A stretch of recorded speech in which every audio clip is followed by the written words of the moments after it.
श्रीमन्नारायण नारायण हरि हरि ओम। श्रीमन्नारायण नारायण हरि हरि ओम। श्रीमन्नारायण नारायण हरि हरि ओम। श्रीमन्नारायण नारायण हरि हरि ओम। ओम नमो भगवते वासुदेवाय। ओम परमात्मने नमः। तब व्यास जी के पास सुखदेव जी पहुँचते हैं और विशाल ग्रंथ का अध्ययन करते हैं।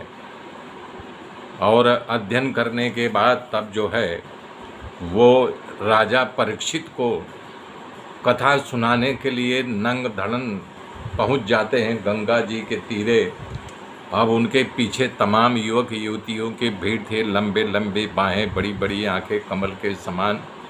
वहाँ पहुँचते हैं तो कथा का ये प्रारंभ करते हैं और ये पूर्वाद की कथा पहले कह रहे हैं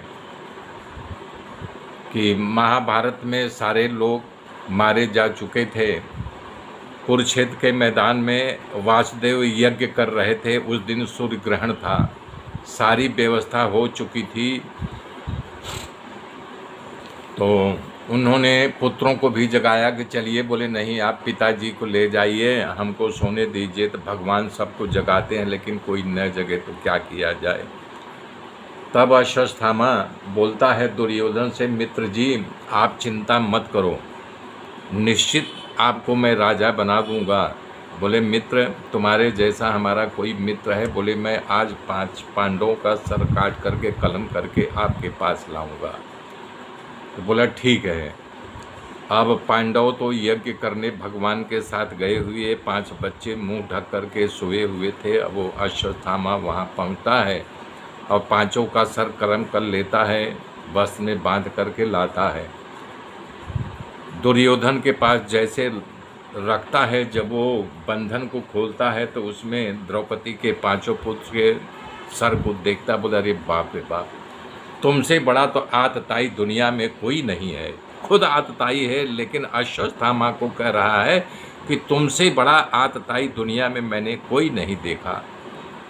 आतताई का भेद भागवत में बताया गया है। पहला आग लगाने वाला, 6 प्रकार के होते हैं। पहला आग लगाने वाला बताया गया है, दूसरा विष देने वाला, तीसरा कुभाव से शस्त्र हाथ में लेने वाला, चौथा धन लूटने वाला, 5वां खेत छीनने वाला और 6वां स्त्री छीनने वाला।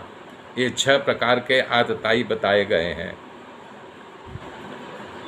तो जब ये कलम करके चला गया तब वहाँ से यज्ञ करके आते हैं, देखते हैं कि 5 पुत्रों का सर नहीं धड़ पड़ा हुआ है। तो सब विलाप करने लगते हैं कि बोले अरे क्या हो गया। तो देखती है अश्वत्थामा को, पहचान जाती कि अश्वत्थामा यहाँ से जा रहा था, मैंने देखा था। तब अनिरीक्ष कृष्णापकृतम गुरोः सुतम। तो द्रौपदी ने अश्वत्थामा को बोले कि भगवान जाओ, यानी अश्वत्थामा को चलो पकड़ के लाओ। तो भगवान रथ लेके जाते हैं, अर्जुन उस पर बैठा रहता है। बोले सामने जो है अश्वत्थामा खड़ा हुआ है, इसको पकड़ लो। तो अश्वत्थामा क्या करता है कि वो ब्रह्मास्त्र चलाता है और यानी कि तब अर्जुन भी घबरा जाते हैं। तो भगवान बोलते हैं कि देखो इसको छोड़ने तो आ गया लेकिन इसको वापस नहीं, तुमको छोड़ने की विद्या का पता है और चलाने का, इसलिए छोड़ करके उसके साथ अपने तृणीन में बाण को वापस बुला लो। तो अर्जुन ने भी जब छोड़ा तो सामने खड़ा हुआ था अश्वत्थामा। भगवान ने कहा इसको पकड़ लो। पकड़ करके खींचते हुए द्रौपदी के पास लाते हैं। जब द्रौपदी देखती है तो बोले अरे बाप रे बाप, छोड़ो छोड़ो, ये ब्राह्मण हैं, हमारे गुरु के पुत्र हैं और ब्राह्मण हमेशा वंदनीय होते हैं। रामायण में गोस्वामी तुलसीदास जी ने भी यही कहा है, पूज्य विप्रशील गुणहीना और शूद्र न गुण गण ज्ञान प्रवीणा।